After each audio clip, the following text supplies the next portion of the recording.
ഇപ്പോൾ ഉമേഷ് കൂടി ചേരുന്നു. ഉമേഷ്, മധ്യ കേരളത്തെ സംബന്ധിച്ച ഒരു പൊതുവായ വിവരം. ഉമേഷ്, ഇപ്പോൾ നമുക്കറിയാം, ഇപ്പോൾ ഇടതുപക്ഷത്തെ സംബന്ധിച്ച് LDFനെ സംബന്ധിച്ച് മുഖ്യമന്ത്രി തന്നെയാണ് മധ്യ കേരളത്തിലുള്ളത്. തൃശ്ശൂരിലാണ്, ഇന്നലെ എറണാകുളത്തായിരുന്നു, അതിന് തൊട്ടു മുമ്പ് കോട്ടയത്തായിരുന്നു.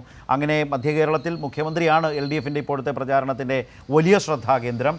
അതേപോലെ UDFനെ സംബന്ധിച്ചും അതുപോലെ NDA സംബന്ധിച്ചും പ്രചാരണ രംഗത്ത് അവരുടേതായ നേതാക്കൾ വന്നിട്ടുണ്ടോ? പ്രചാരണത്തിൻ്റെ ഒരു പൊതുരീതി മുന്നണികളെ സംബന്ധിച്ച് എങ്ങനെയാണ് മധ്യ കേരളത്തിൽ ആകെ?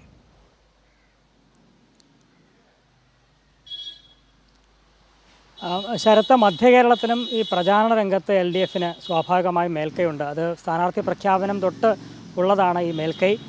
ഇപ്പോൾ സൂചിപ്പിച്ചതുപോലെ തന്നെ കഴിഞ്ഞ 2-3 ദിവസങ്ങളായി മുഖ്യമന്ത്രി തന്നെയാണ് ഈ മധ്യ കേരളത്തിൽ പ്രചാരണ രംഗത്ത് വളരെ സജീവമായി ഇറങ്ങിയിരിക്കുന്നത്.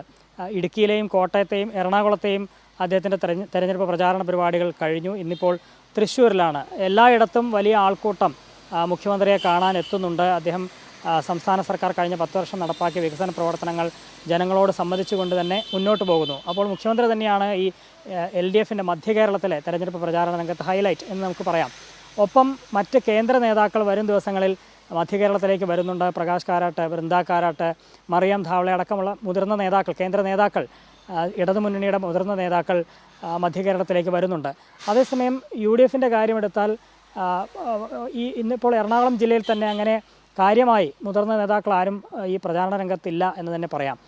VD സതീശൻ സ്വാഭാവികമായും അദ്ദേഹം പ്രതിപക്ഷ നേതാവാണ്. മറ്റ് ജില്ലകളിൽ പര്യടനത്തിന് പോകേണ്ടതുണ്ട്. അദ്ദേഹം ഇവിടെ നാമനിർദ്ദേശ പത്രിക സമർപ്പിച്ച് തൊട്ടടുത്ത ദിവസങ്ങളിൽ എറണാകുളത്ത് 1-2 യോഗങ്ങളിൽ പ്രസംഗിച്ചു എന്നുള്ളതല്ലാതെ മറ്റ് നേതാക്കളാരും ഇവിടേക്ക് എത്തിയിട്ടില്ല എന്നുള്ളത് തന്നെയാണ്.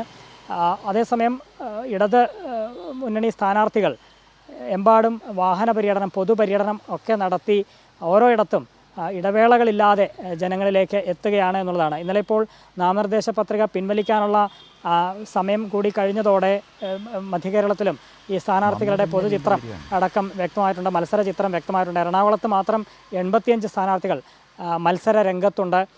പലയിടത്തും അപരന്മാരുടെ പ്രശ്നമുണ്ട്. ഇപ്പോൾ എറണാകുളത്ത് തന്നെ തൃപ്പൂണിത്തറയിലും കളമശ്ശേരിയിലുമൊക്കെ ശക്തമായ മത്സരം നടക്കുന്ന സ്ഥലമാണ്. ഇവിടെ LDF സ്ഥാനാർത്ഥികൾക്കെതിരെ അപരന്മാരെ മത്സരിപ്പിക്കുന്നുണ്ട്. അതായത് തൃപ്പൂണിത്തറയിലെ സ്ഥാനാർത്ഥിക്കെതിരെ LDF പരാതി തന്നെ നൽകിയിരുന്നു. അബ്കാരി കേസിലെ പ്രതിയായ ഉണ്ണികൃഷ്ണൻ എന്ന് പറയുന്ന ഒരാളെയാണ്, ഇയാൾ അങ്കമാലിയിലുള്ള കോൺഗ്രസ്സുകാരനാണെന്നടക്കം ഇടതുമുന്നണി നേതാക്കൾ ചൂണ്ടിക്കാട്ടിയിരുന്നു.